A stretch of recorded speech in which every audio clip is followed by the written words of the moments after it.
ఒక రోజున ఏడుస్తూ పాడుకున్నాడు ఆయన. నన్ను బ్రోవామని చెప్పావే సీతమ్మ తల్లి, నన్ను బ్రోవామని చెప్పావే, అమ్మా ఇంత కష్టపడుతున్నానమ్మా కాపాడమని చెప్పమ్మా అని.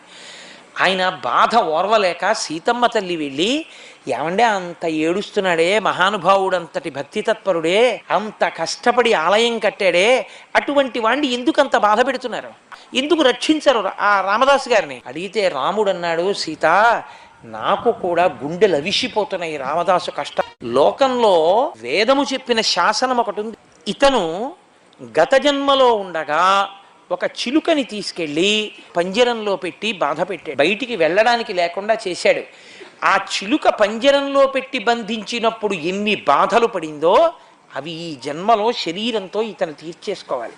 ఎప్పుడు పూర్తయిపోతుందా వెళ్ళి కనపడదామని నేను కూడా అగ్గగ్గలాడిపోతున్నాను, ఇప్పుడా 12 ఏళ్ళు పూర్తవుతాయా అని.